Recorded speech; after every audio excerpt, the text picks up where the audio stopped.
The next morning, the owner came in and I heard him put the key in the door and open it. And he came in. I'm laying on the pool table, and they're talking about the 1st Marine Division going into Vietnam. And I made the decision. And a month later, I'm taking the oath to defend my country against enemies, foreign and domestic. I've had a lot of problems, but I have joy every day. So by maintaining my spiritual connection, I have joy. Not all day long, just do one step at a time. And that's what I was doing. All right, I take the next step, the next step, the next step. And I fell down every day. And then I'd think, well, nobody's shooting at me. What's your problem, Rand? Man up, come on. And I'd get up and one step at a time.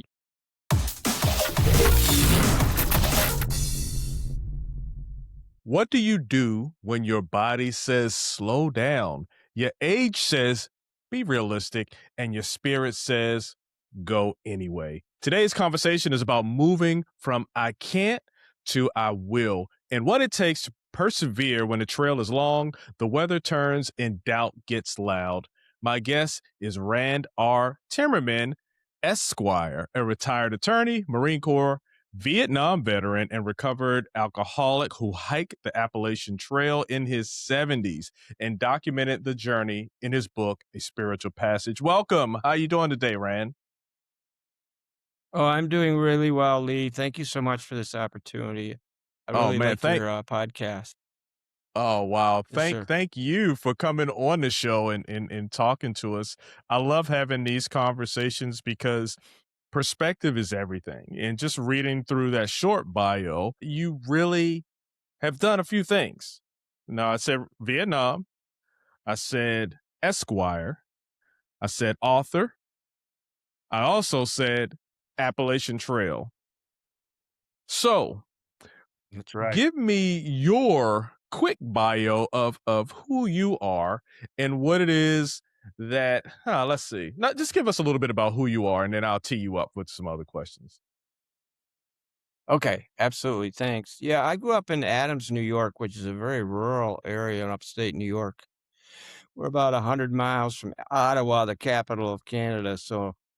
And very rural. My dad was a Mustang pilot, World War II, and came home, got polio, and was crippled for the rest of his life from the waist down. And so we were very impoverished, but it was kind of a great community. I worked on a lot of farms and stuff. I was driving tractors and spreading manure when I was like 11 years old.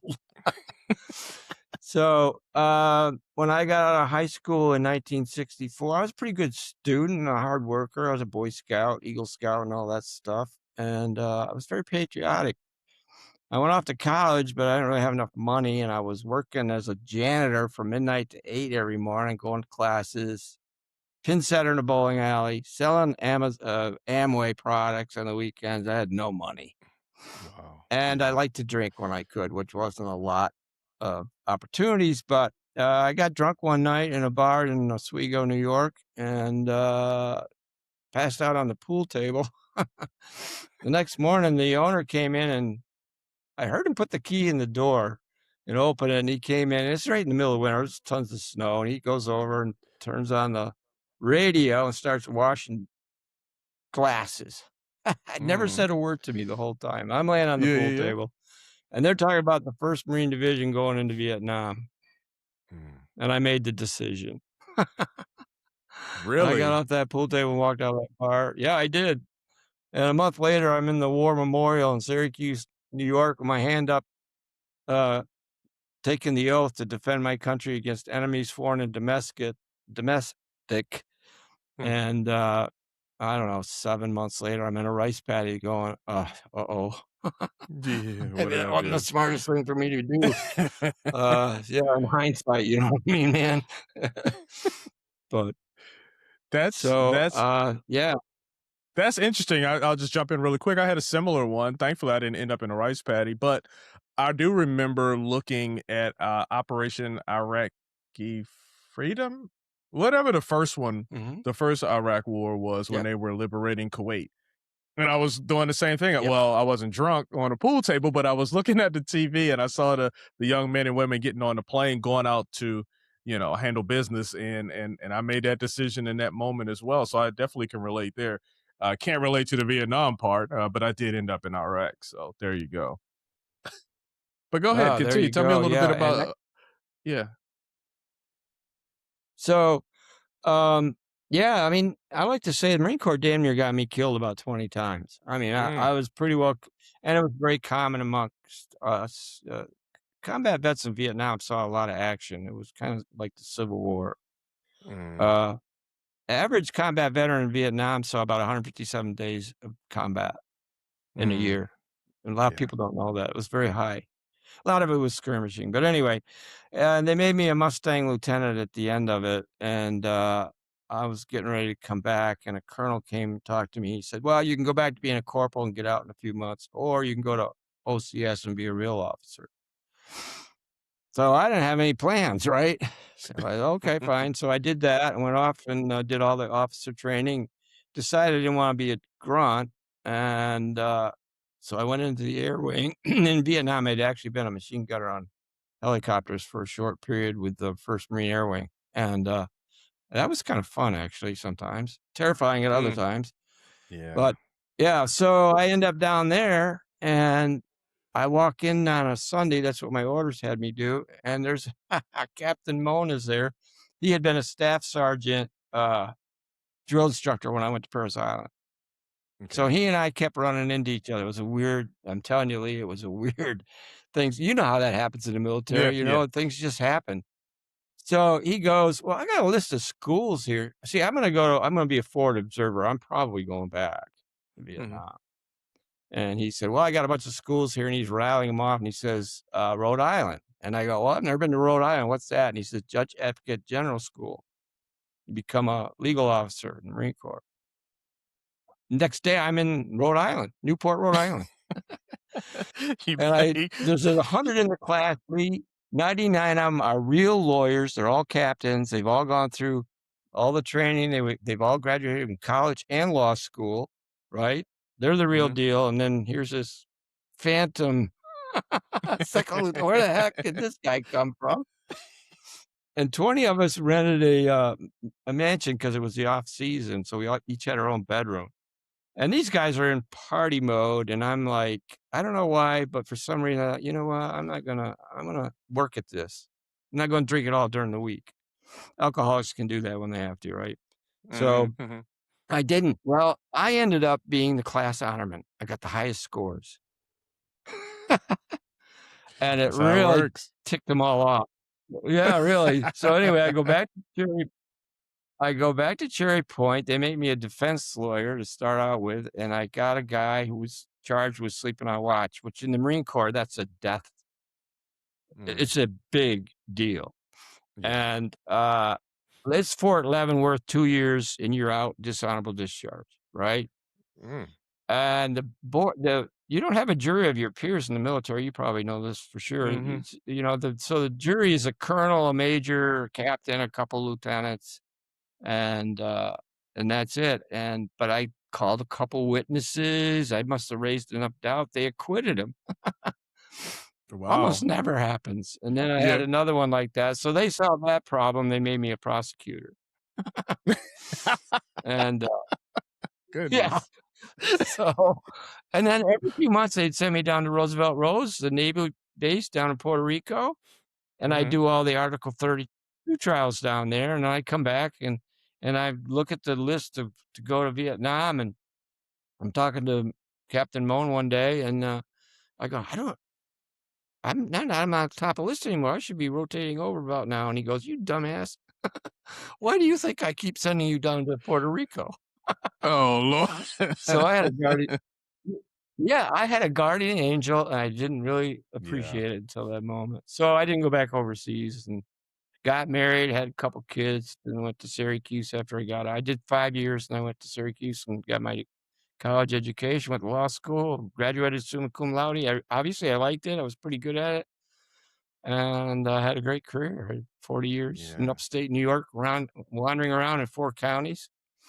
I did a murder trial real quick in the very Yeah. beginning as a young lawyer, and there's an old adage in the legal profession.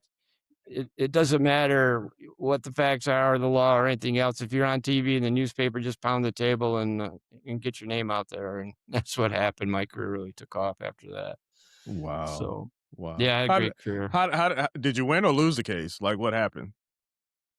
You don't have to tell The me what murder happened. case? You don't have to. Yeah, you don't have to tell me the truth. But what was the result of that first of the Well, case?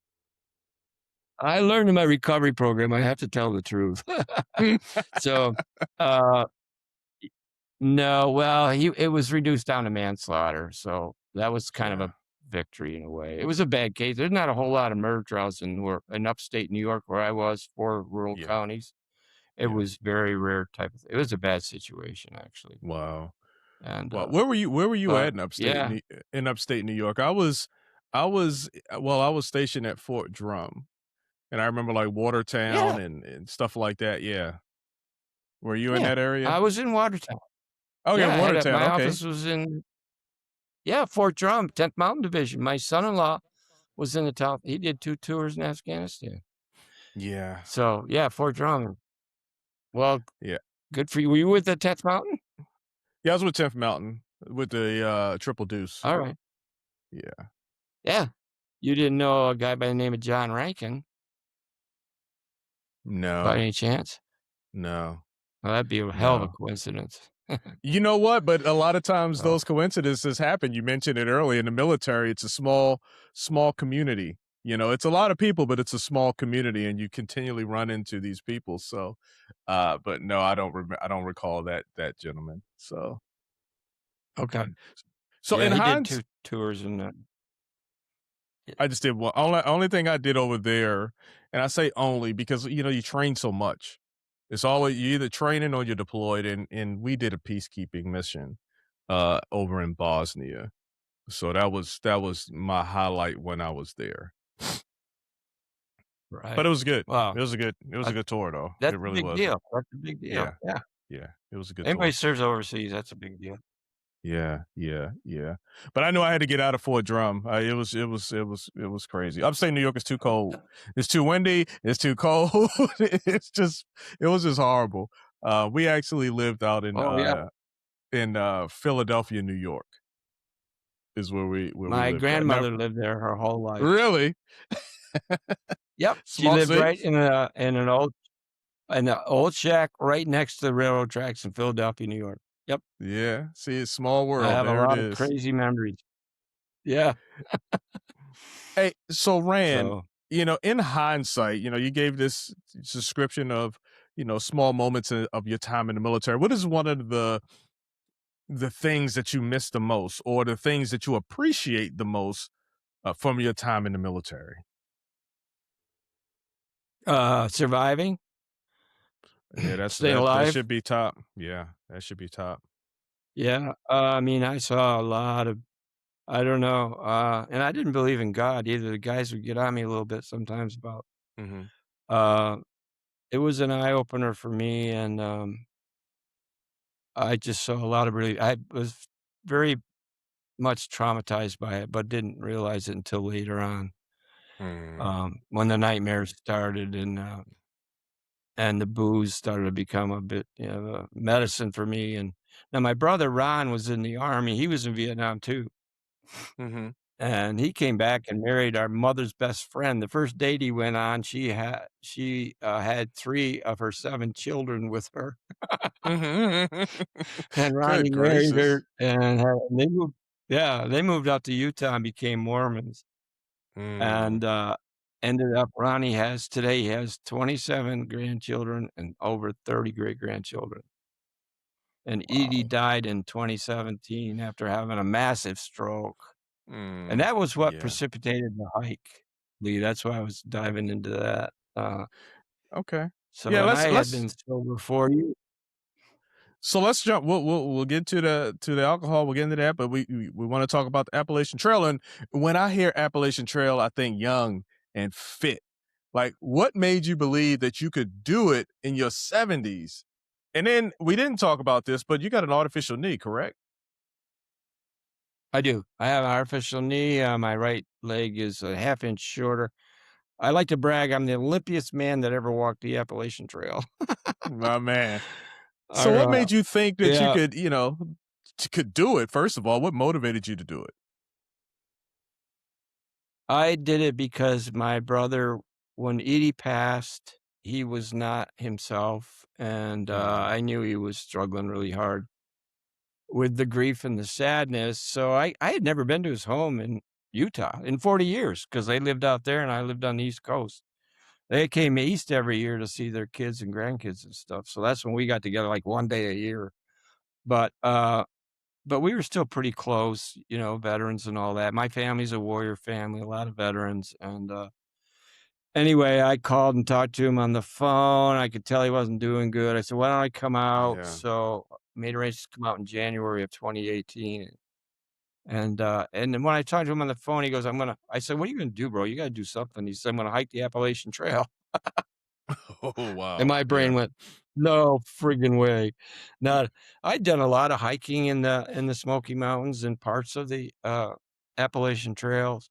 You know, I had encounters with bears doing they fake charge, you fake charge. I mean, I knew quite a bit about it, and, I had seen through hikers and all that, and to answer your question directly, I was absolutely convinced we could not do it, Mhm, but I'd never said a word to Ronnie about it. I just said, mhm, "I will come out." So when I went out there, we're hiking in the Utah we were both pretty good shape for old guys. I mhm. ran 26 marathons, you know, we were weekend warriors, both I didn't know he didn't really know the extent of what I was, but, you know, I've worked out every day my whole life except when I was gonzo with alcohol, Okay. and, I ran every day until I was 55, and then I destroyed my knee, and so I just kept walking and everything, but we were Mhm. both pretty good shape, and, so we're hiking in the desert, and Ronnie brings it up again, and my brain is going, "No way." And Lee, when I wrote the book 2 or 3 years after we did it, and my brother read the first draft, and then I wrote 2 weeks max, and he goes, "What the hell is that all about?" And I said, "I thought 2 weeks max. That was it. We would never be able to hike the whole thing." I Right. mean, the Appalachian Trail is 2,200 miles long. It is the longest footpath trail only in the whole world. It Mhm. goes over 600 mountains. It goes through Mm, 14 states from Springer Mountain, Georgia, Catadin Mountain in Maine through the 100-mile wilderness, the last part of it. It goes over, you know, Washington Mountain, the highest winds ever recorded in the world, closed every month because it snows every month there. It mhm. has almost a 500,000 feet of elevation changes. I mean, it's insane That's how yeah. hard that thing Yeah. is. It's a Yeah. monster. About 3,000,000 people hike on it every year, but only about 3,000 try between 2,500 and 3,000 try to do the whole thing, and of that, 17% on average, so that you about 500 people Mm, a year. I mean, it yeah. you know, in a freak zone here Yeah. Yeah, for yeah, people that yeah. you are. You talk about the elevation changes and stuff like that in the different mountains. That's crazy because I was just talking about this the other day. We went over to this mountain called Mount Baldy. Mhm. Baldley. It's over in California, and this is embarrassing. So we get on the mountain and we park the car, and it's like it's a mountain, right? So there's places to park, but the elevation is crazy. So we parked, we walked down, and what we were doing was going to hike to this waterfalls. So we hiked to the waterfalls. It's kind of crazy, beautiful, blah blah blah. We come back, and now I have to walk back up a parking lot, essentially, right, to get to the car. And, and but I hear you talk about going, Georgia to Maine or wherever it was that you ended up and going through all these different mountains, and just the struggle it was for me to just go up essentially a parking lot. I don't know how far it was, but it was a mountain and it was crazy and how much it took out of me. And I just retired from the military, so I'm still in good shape. And here you are in your Mhm. 70s, right? And you're doing this. Like here's my thing.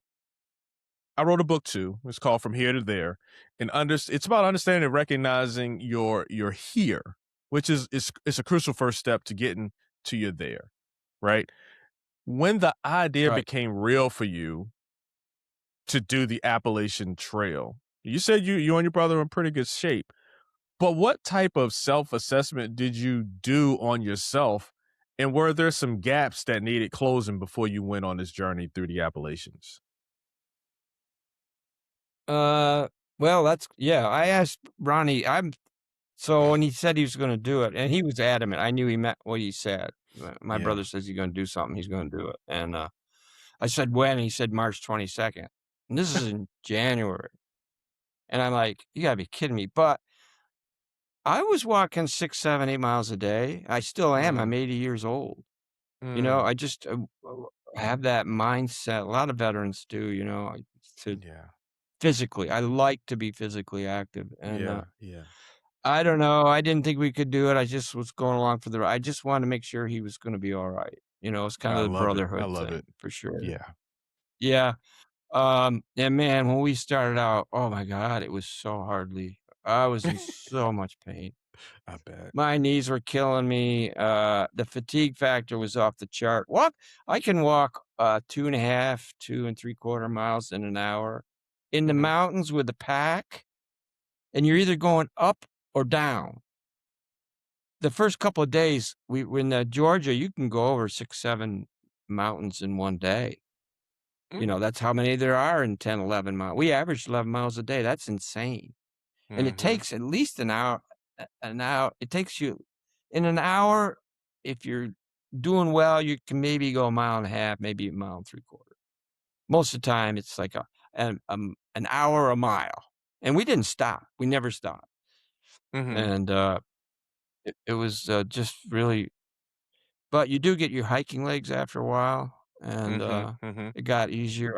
Actually, I enjoyed it. We both hiked it differently. Ronnie was head down, military style, march, march, march, and I'm doing it as fast as I can go, and that was about it. For me, it was more like, I can't keep up with it anyway. I limp, so every step I take is like a half inch or an inch and a half shorter than his, so I can't keep up with him anyway. Mhm. And, I took lots of pictures, and I was like, "I'm just never gonna come this way again. I'm never gonna step here again. I need to appreciate this." So I had a whole Yeah. different mindset. I probably had a better time of it than he did in some ways. Yeah. And Yeah. and that's why I was able to write the book. It was funny, we both kept journals, but I had no idea what was in his, and he had no idea what was in mine. And he was doing like a military log, right? We were here, we started here, we were at this elevation, we went Mhm. over this many, feet up and down, whatever. This is where we ended up. And I'm taking pictures, so when I put the 2 together, I could show exactly what we did every day, and there's pictures you could actually see what it looked like, right? Yeah. Yeah. And then it's called a spiritual passage because of Ron's, we both had some amazing spiritual experiences on the trail. And then I had the whole thing about getting sober in a Mhm. program that believed that you had to have a higher power. So I had accomplished that finally. I knew I had a relationship with a higher power that could get me through a lot more than I could ever do by myself. So that Yeah. helped a ton. Yeah.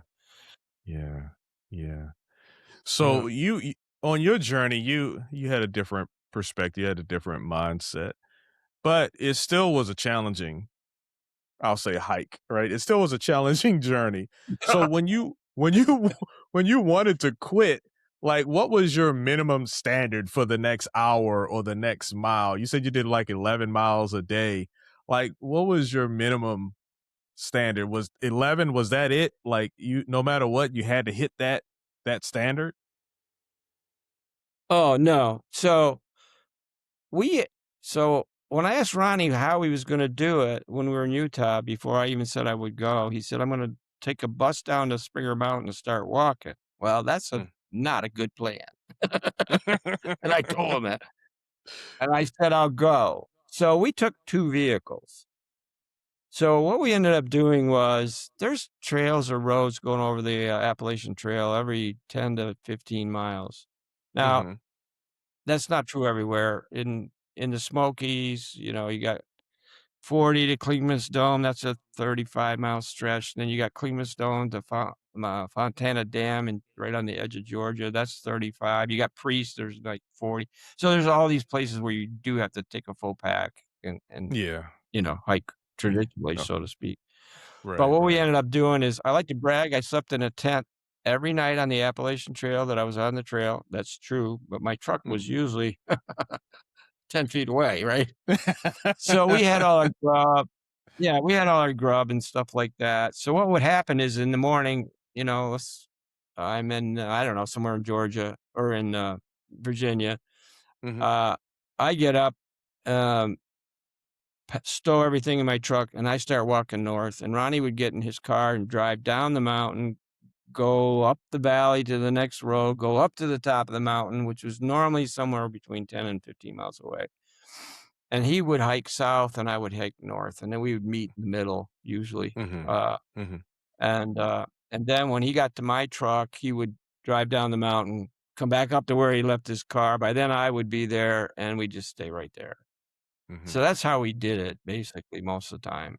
Yeah. Uh, Okay. so it was a little bit easier. We both carried about a 20-pound pack. I carried big bottles of water. A lot of hikers don't carry enough water, Mhm. first aid kit, like that, because you'd be surprised how many people out there don't really pay much attention. What they would get Yeah. dehydrated. It was a big one. I gave a lot of hikers water just so they could keep going, Can make kind it. of thing. Yeah. But Wow. yeah, So when you were in the military, you didn't believe in God, and a lot of your Marine friends got on you about it.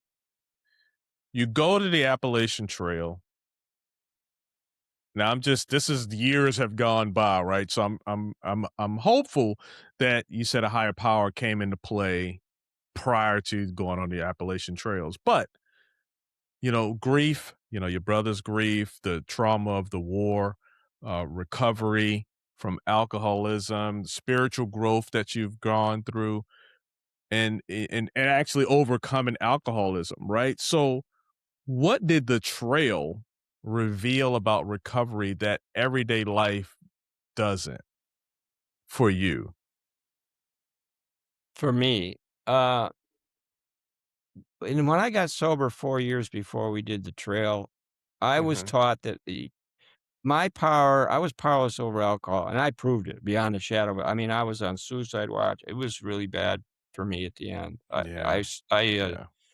I crashed and burned, really fast after the kids were gone, and I'm at the end of my career and, all that kinda stuff, and I struggled for a long time, and then finally, I just asked an old guy to help me. Yeah, he's a couple months younger than me, but but he had 30 years of sobriety, and he told me, "You pray to that Yeah. God you don't believe in," and I objected, and he said, "Or you get drunk again." I didn't wanna do that.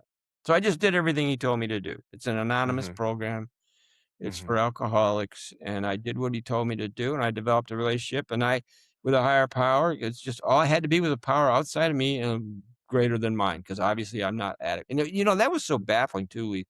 I had conquered so many different problems, and I helped thousands of people with their legal difficulties, right? Yeah. Yeah. But when it came to the trauma of the war and my nightmares and starting to abuse alcohol, I was baffled by how it got out of control, and I'm like, "What the" and I would stop for periods of time and, but in the end, if you're an alcoholic, you metabolize alcohol differently, it owns you, and that's what happened to me.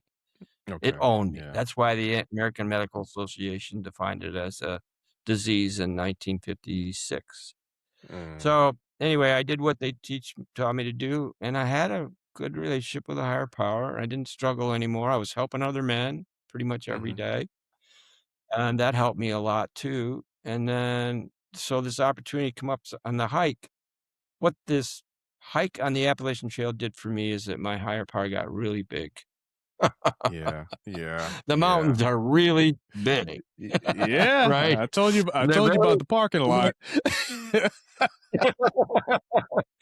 they're very difficult. And Yeah. I was taught that in my sobriety program, just do one step at a time, and that's what I was doing.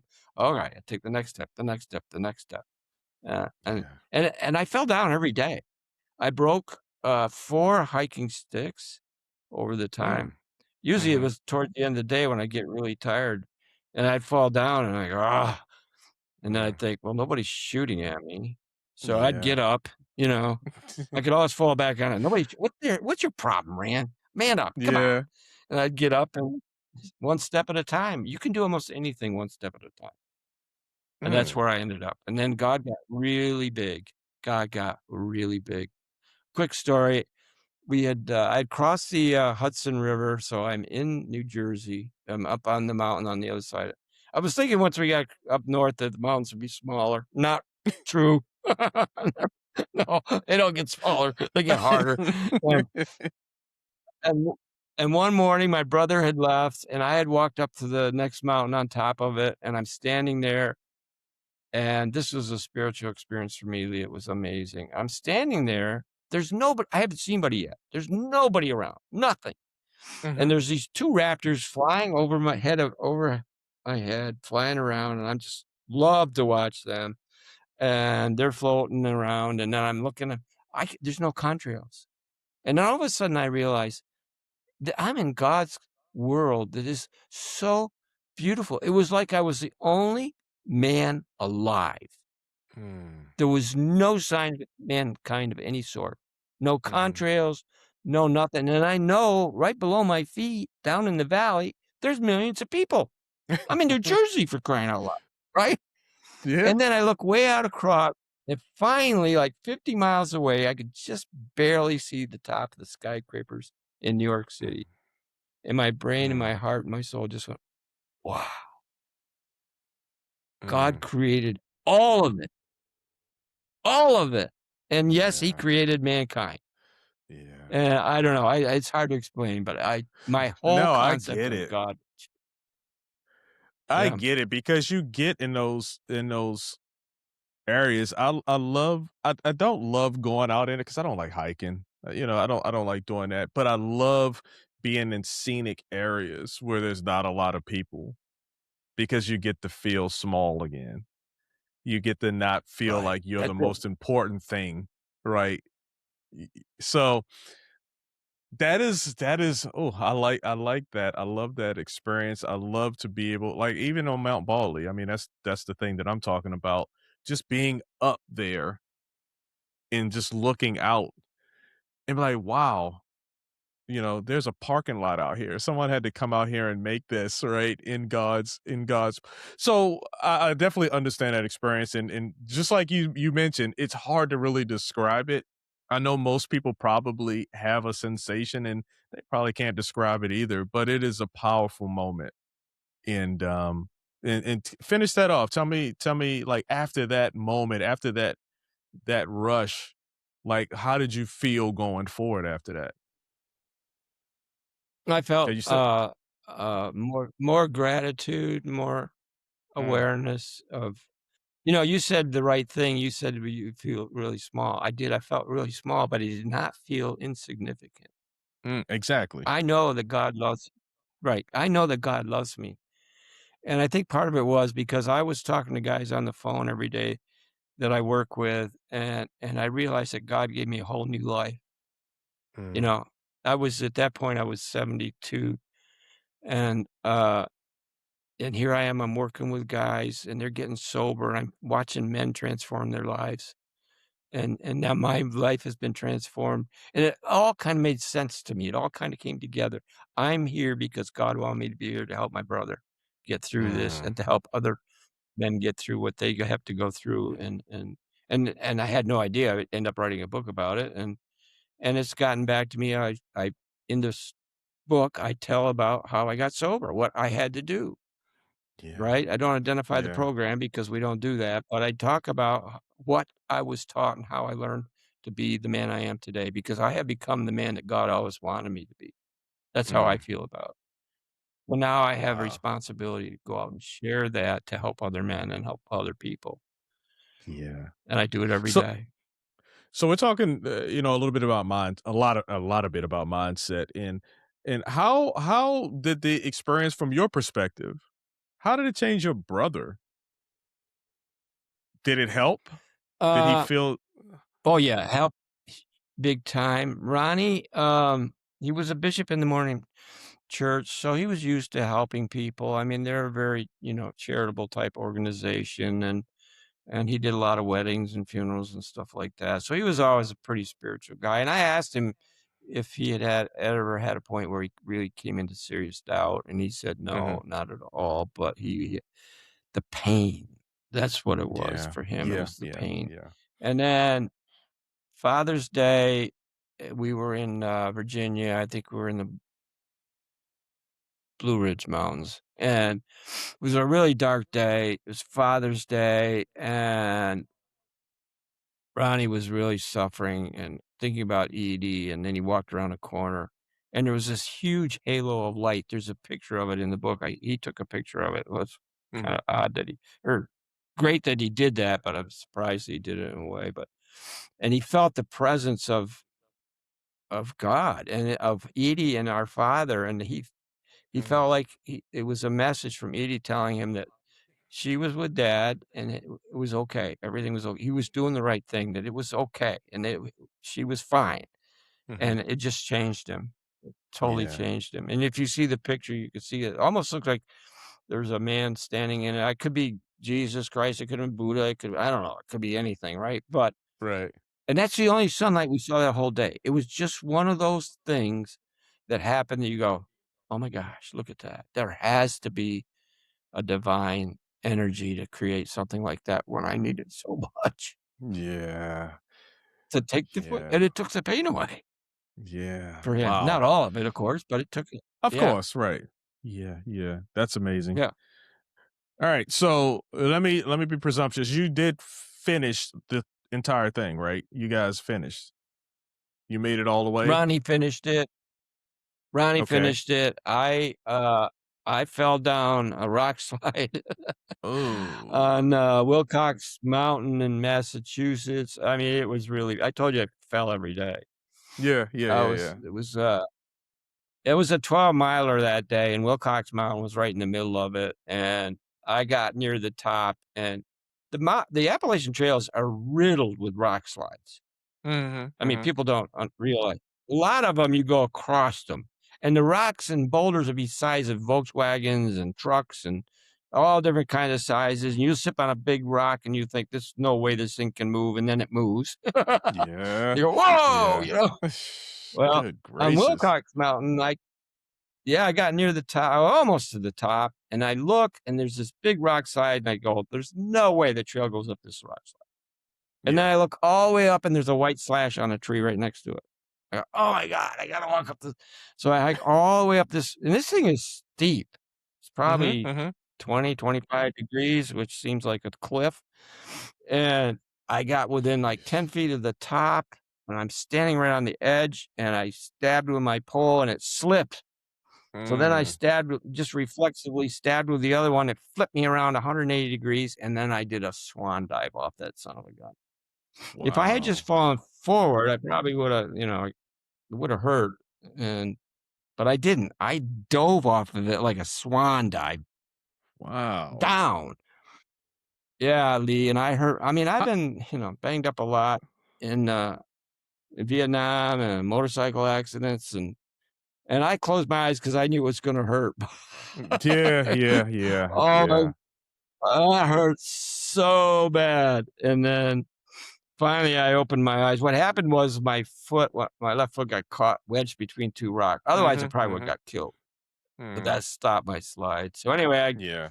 after quite a while, I get up to the top, and I'm standing there, and I'm like, "I gotta go 9 miles or 3," and I'm looking down, and I'm not going down. I'm not going back down this Yeah, yeah, no way. yeah, So I just started yeah. walking, and, yeah. Anyway, the next day I couldn't move. I walked out Right. of there, and the next day I couldn't move, so we went, home for 30 days, and then I started hiking in a few days, but I had done Mhm. serious damage to myself. Mm. So we got into the Whites, and when we came back, we got into the Whites, and then we jumped ahead because Mount Washington was closed because of the weather, and we Yeah. did, Moosilauke and Wolf Mountain. And then we went back to do, Mount Washington, and we started in and a full pack. It's gonna be a 3-day, Yeah. Yeah. and I started crying. I just stopped and Oh. turned around, looked at my brother, and I started crying, Yeah. and I just can't. Yeah. It was so painful now. I can't even sleep at night, so anyway, so I went home, and we went home, and then he finished it with Rick, his son, and I was getting my, hip replaced when they finished it. But it's all in the Mm. book, the whole thing. So my Yeah. brother did finish it, with his Yeah. son. I only did 1,863 miles. That's it? You're Yeah, that's it. That's slacking, all. Randy. You're slacking. I know. Go try to do 10, Lee. Go try to do 10. Tell Hey, me I what couldn't that's even like. I could barely get up that parking lot. So Yeah. hey, hey I've been there actually. oh, to Mount Baldy? It's pretty a lot of people go there. Yeah, I've been there with, Yeah. my daughter and her kids and everything. Yeah, good for you. W when I It's first came to cool. California, someone was telling me, you know, "You're in a great spot because you can go to the beach in the morning and then drive a couple hours and go to the mountains, in the afternoon. And You could just do it all, like, go in one skiing. day Yeah, and go skiing," exactly. yeah, So, it took a few years, but yeah, we finally, went up to Mount Baldy, and it was a great experience. It's one of those experiences you talked about, right? Just being up there and yeah, being small and reflecting. So, but when you yeah. started off with the Appalachians, you said 2 weeks. 2 weeks max, right? And then you go 2,200 miles. What did you have to stop telling yourself in order to keep going on? Like, what story had to die so that a better one could live? And I'm talking the story that you're telling yourself mentally. That I couldn't do it, that story had to die. Mhm. I don't know, I thought I was a pretty tough guy, and I knew my brother's a tough guy. It's funny, we never ever talked about the pain and the struggles we were having internally. We never talked about it. When I Yeah, got his yeah. journal and I was like, "Oh my god, he was struggling just like I was." Wow. Lee was just I was not doing it for myself so much as I was doing it for him. And it Right. was the same for him in a way to me. So Mhm. and I don't know, I really did like a lot of it. We met a lot of great people. There's Mhm. pictures in there of hikers and with their trail names and stuff. It was an amazing experience. When it got a little easier and we got into mountain shape hiking, I felt like God was helping me a lot. I could Yeah. just turn to that power Yeah. and I did a recovery meeting in my head every day. I did all the readings, and then I would pick a room where I go, and then I would come up with a subject of sobriety, and then I would listen to people talk because I heard so many people talk so much. So I would do Mhm. a meeting in my head every day for an hour, and that would be the easiest hour of all because I wasn't thinking about how painful it was or anything else. It's weird. And then Yeah. one night my brother goes, "There's a lot of weird people out here, bro." And I go, "Ronnie, we're all weird." He goes, "No, no, no, we're not weird. You and I we're not bad vets. We're normal people." And I said, "Ronnie, we're weird. Weird. Normal people don't do this. Yeah. They just Ain't that don't." that's a hard sell. That's a hard sell, I tell you. Um, but Yeah. I really like to tap into mentality. Your story is an amazing story, right? One, just doing the Appalachians Trail. Two, doing it at 70. Three, the sobriety part of it. Four, still having to battle through the experiences that you had in the war, right? My dad was in Vietnam, and it messed him up, right? So understanding all these Yeah. things, I really like to get into the mental. So your brother recognized I need to do something, right? You supported him. So once again, I want you to support people. And if someone is in a hard season like right now, what's one small put yourself out there action that may prove to them that they're still alive inside? That's great point to make. For me, it's one step at a time. I was Mhm, reached a point in my disease of alcoholism where I couldn't do anything that I loved to do in the past because it was so overpowering. So, mhm, we ask God to take away our difficulties and suggest to people just go back to what was it that you loved to do the most? What, mhm, you don't have to sit on a couch and wait to die. You mhm. can just one step at a time say, "Okay, you know what? Today I'm gonna go to a meeting, right? Or I'm gonna go to a volunteer center. I'm gonna do something for somebody Yeah, else, and you will feel a lot better." And if you say, "It's too hard, I hurt too much," no. one step at a time, you can pretty much do anything. Mm, Just figure out what mm, it is. I go to meetings, there's people there. One lady, I love her to death. She's older than sin, walker, oxygen bottle. She mhm. dresses up, she comes in, she's got a big grin on her face, happy to see everybody. Everybody's happy to see her.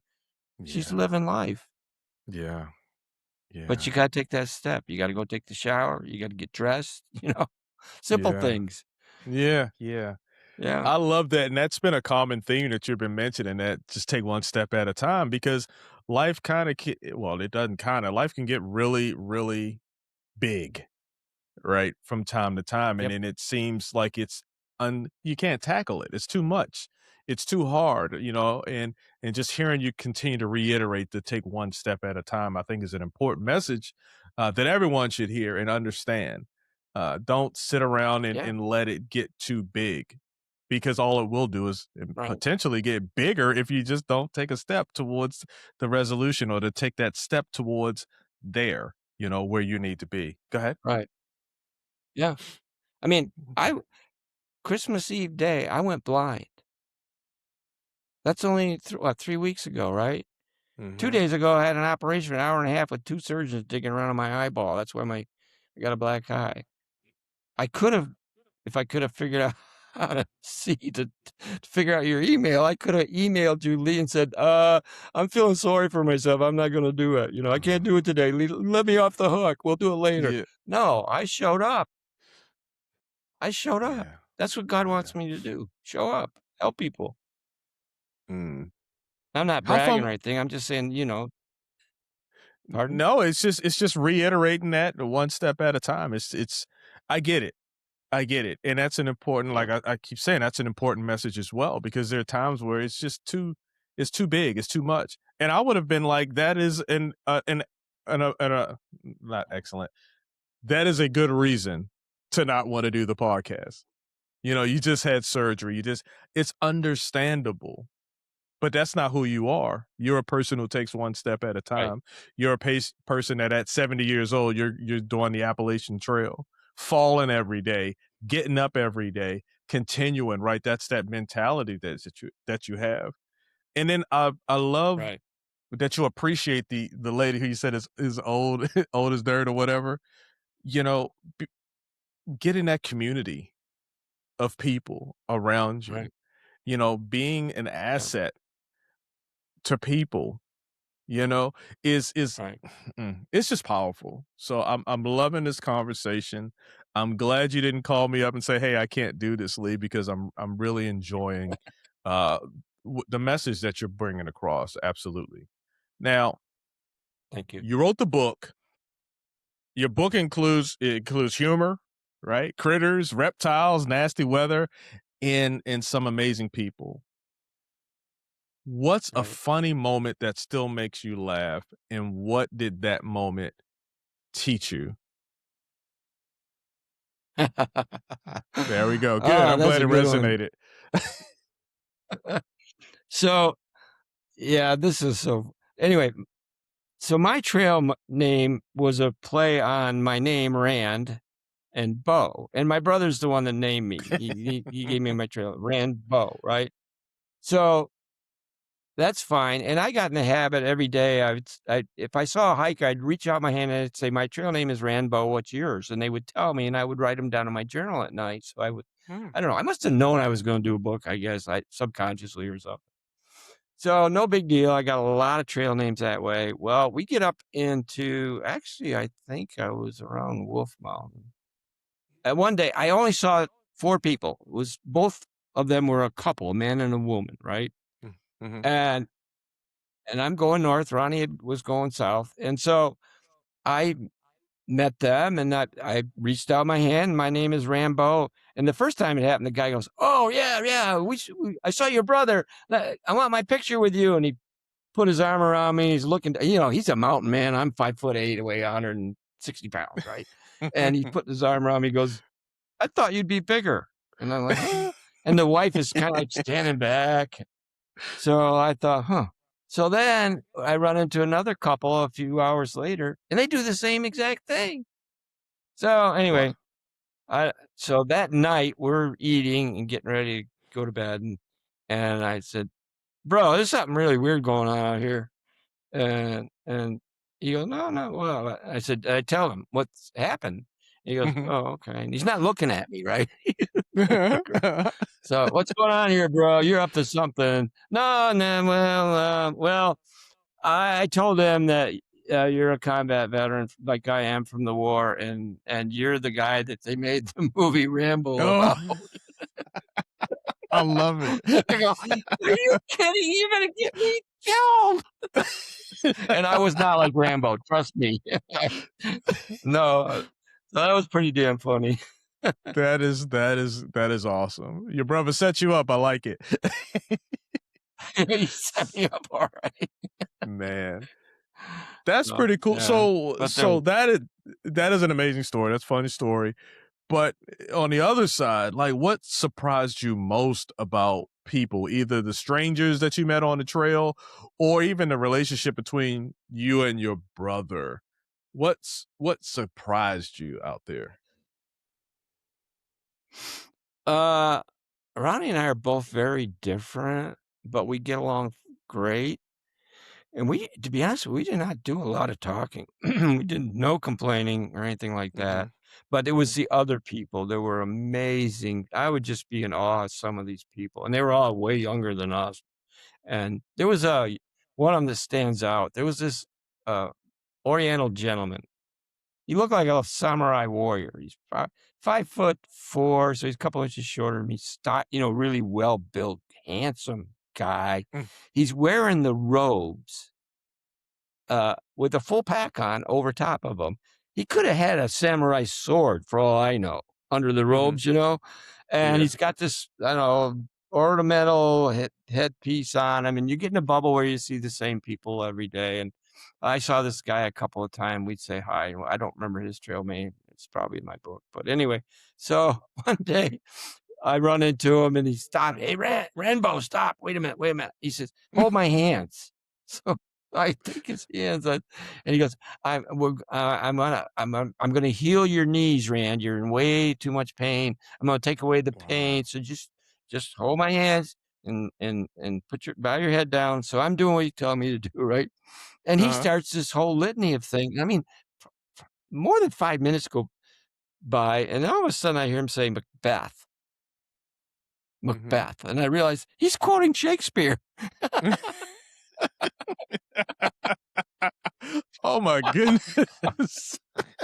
And then finally, and people are walking by us looking at us like, and so finally I said, "You know what? My knees feel a hell of a lot better." And they actually did.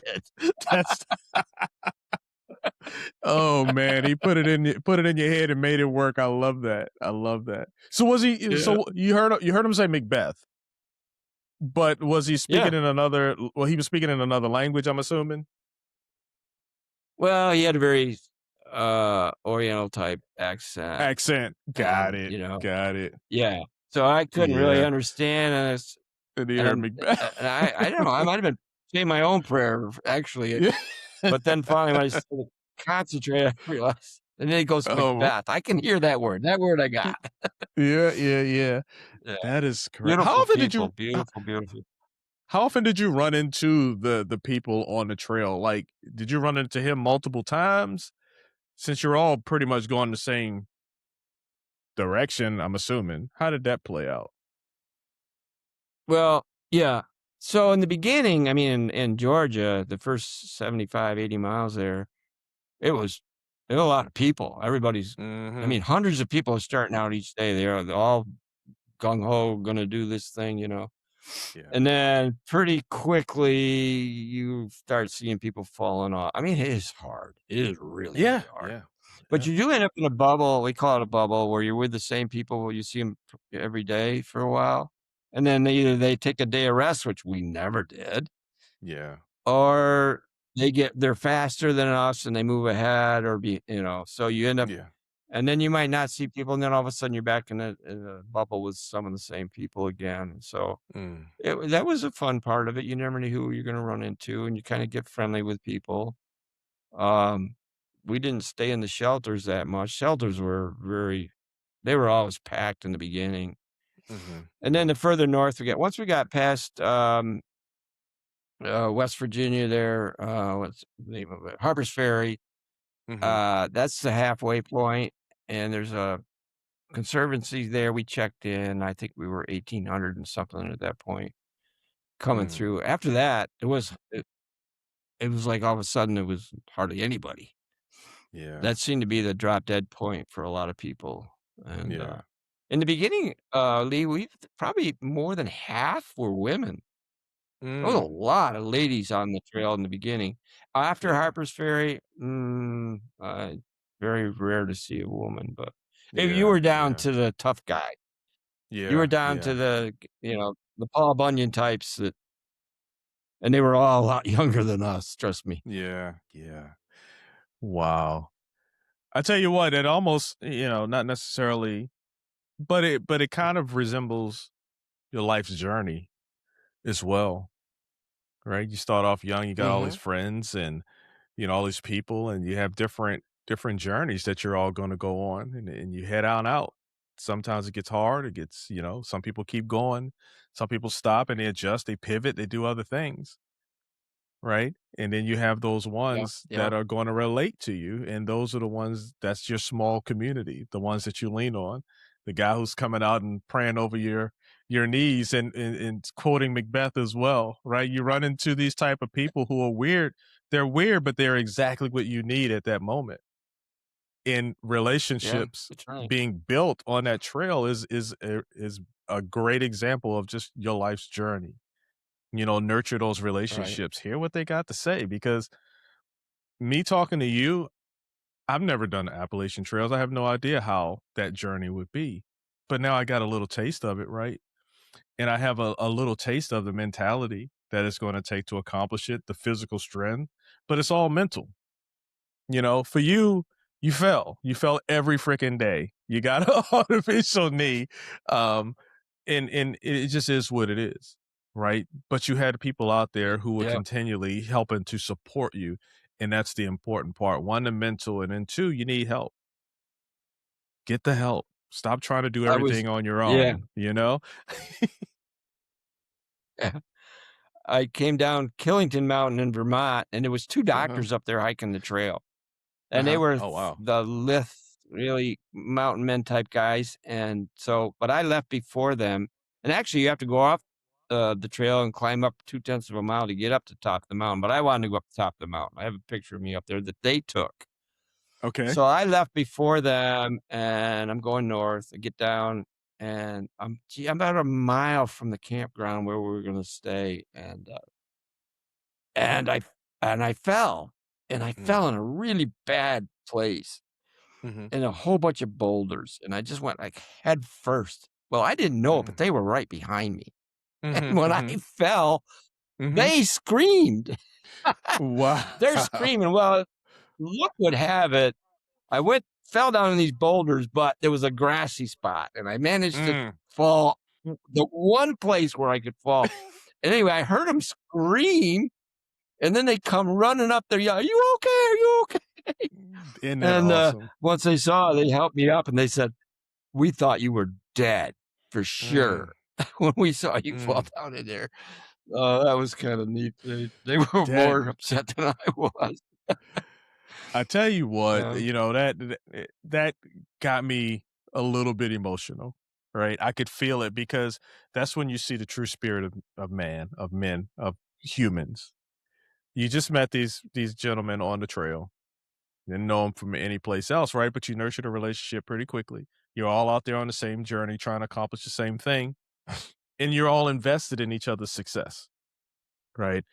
And right, when they see you fall, their first instinct isn't to, well, I got to continue on my own journey, right? I got to continue to do this Appalachians. right, Their concern was for you and to make sure that you're okay and to do whatever it takes to make sure that you're okay, right? And that's yeah. whenever I see this or when I hear about it, I tell you the first time. Can I tell you a quick story? It's really quick. The Sure, the absolutely. the first time I really experienced it, and it wasn't in real life. I was a kid and well, it was in real life, but it wasn't in person. I was looking at TV. I lived in Maryland, and I remember this airplane. It crashed into I believe it was the Potomac River, and it was in the middle of winter, so it was super cold. And there were survivors, and they were in the water, but it was super cold. And I can see the helicopter flying over, and they dropping the little circle buoy, whatever it's called. And some people were, holding on and getting dragged off, right, to safety. There was this one lady who the helicopter would drop it down. She would grab it, but it was so cold she couldn't hold on. And she kept falling into the water. And you see her do it twice. At the third time, she Mm. fell off the buoy and she went under. And this is getting me emotional right now. This is the first time I seen I was teenager or less. I don't know. This random person who was out there, he just jumped off, discounted his own safety, jumped into the water, swam to her, and he brought her back because she was about to die. She was done. And Yeah. that's when I was like, man, there are good people who are interested in your success, who are interested in your survival, who are interested in you completing your journey, your life, right? And being able to Yep. go out there, find these individuals, nurture those relationships, have the mentality, right? It's not all about you, it's about us. I believe is a Yep. powerful story. And hearing you talk about the Appalachian, it really reinforces that. And then it really reinforced it when you fell and these guys started yelling and like, oh my God, right? To make sure that you're okay. So I appreciate you telling that story. That really hit home for me personally. So thank you. Thank you. Now, I'm gonna ask you a question. This is a big question. Okay. This is Hindsight the podcast. So looking back, what did the trail actually give you beyond just the accomplishment? It gave me confirmation that I was doing the right thing, Mm, that I was on the path that God wanted me to be on all along. I kind of knew it, but it certainly gave me a total affirmation of that. And it gave me a whole new level of gratitude and wisdom that I can use to help other people. And shortly after that, I was working with another guy, a veteran who was struggling pretty hard. And we were doing what we call his fifth step, where you talk about your things that you've done wrong in your life, that mm, your regrets and your things mhm, like mhm. that. So you don't drink over them. We have to talk about them and get them off our chest, kind of a thing. Yeah. And when we got all done, and he's looking at me, and he said, "Rand, if you could go back, this is hindsight, right, Lee? If Mm, you could go back, I've been married 4 times. I had, alcohol. I had a lot of problems in my life, right? So I mhm. should have some things that would want to change, perhaps." Right? And he just looked at me and said, "Would you go if you could go back to, I don't know, 50 years old, would you do things different?" And I just looked at him and said, "No, Mm, no. I'm right where I'm supposed to be right now, with you, mhm. doing this to help you become the man that God wants you to be." And I couldn't do it as well as everything all that experience turns into some kind of wisdom, Yeah. right? So I made a lot of mistakes other people don't have to make. And I Mhm, believe that mhm. God put me where I am right now to be with you, to help you, to share these things. And if I don't go Yeah. through them, I can't share them, right? Mm, So, ain't no, that I something? believe that the path I was on is the one that God wants me to take, and someday He'll say, "Rand, you've done enough, you know, Mhm. we're gonna stow it in, buddy, but until Yeah. then, you just keep Yeah. going. Just keep I going." love it. Yeah. Well, Rand, all right, sir. What's the question you wish more people asked you about aging, perseverance, faith, uh, that we usually miss? What's a question that you wish people would ask you more? It would be, what one thing is the most important thing you do every day, Rand, to maintain your uh, ability to keep going? And I would say it's praying to God. Mm, I do it every day, every morning. My sponsor, when he got his hands onto me, and got me out of detox, and that night he told me to pray that God you don't believe in or you get drunk again. I've been doing what he told me, and I've expanded on it immensely every morning since. Yeah. And now it's almost 12 years, Lee, and I've not Mm, had to pick up a drink. And yeah. that God I didn't believe in, the one I pray to every day that gives me the strength, took my obsession away a long time ago. I have had a lot of problems, Mhm. physical and but I have joy every day. So by maintaining my spiritual connection with a higher power that keeps me on the right path, I Mhm. have joy. Yeah. Not all day long, but Yeah, at some yeah. point every day I have joy. And usually it's when I'm in a meeting or I'm with another person and we're talking about stuff that's bothering them and I help them out a little bit. I don't know. Well, why else would I be here? I mean, that's got to be the reason. Mm, mm. Well said. Well said. All right, Rand, where can the listeners connect with you, follow your work, get a copy of a spiritual passage? Like, how can we connect?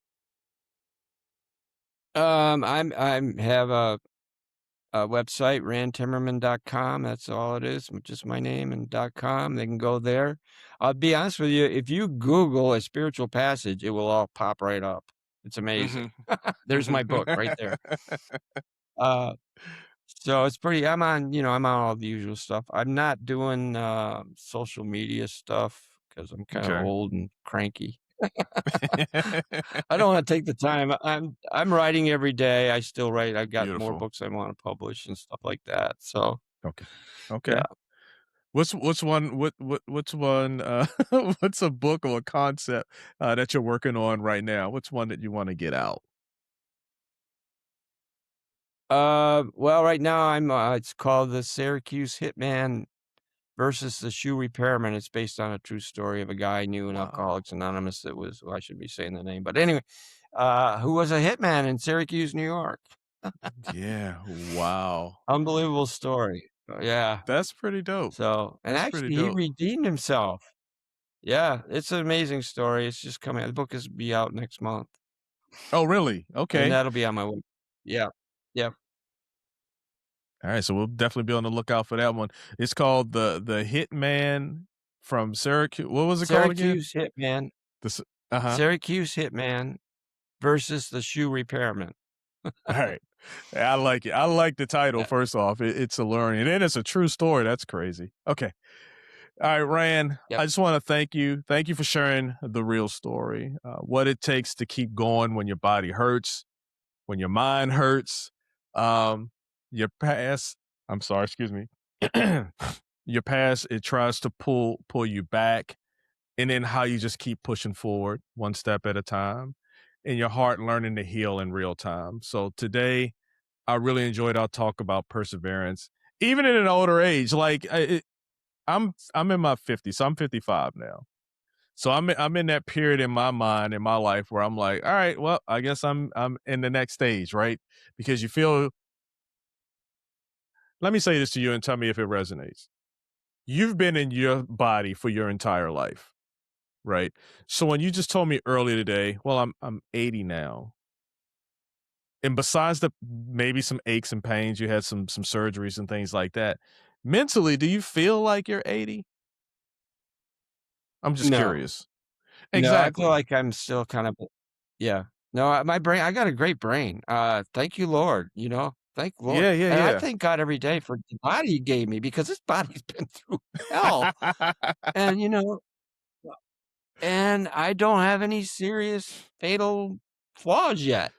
The Yeah, My yeah, eyesight is a beautiful. problem, but, it's just a problem, and it's gonna be better, I'm sure, and Yeah, yeah, no, I I thank got God you. for the body and the mind he gave me. That's not I didn't earn it, I didn't deserve it, I just got it, so I'm gonna use it.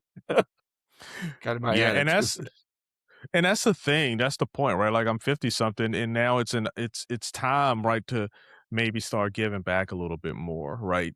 Those lessons that you learn, those experiences, the mindset, the one step at a time, these are things that you learn over a lifetime, and for someone who's just starting out or someone who's in a dark place right now, I believe this is the time, this is what you're made for, right? This is what all of those experiences that you've had throughout your life have prepared you for to support and help other people get through their dark times. So, today we talked about Right. perseverance in the older age, the use it or lose it mindset, and how purpose, faith, and brotherhood can carry you through grief and recovery 1 mile at a time. And for the listeners out there, if this episode gave you a push to go from here to there, then subscribe to Hindsight the podcast on YouTube and follow the show on Spotify or your favorite platform. And until next time, don't give up before your journey is done.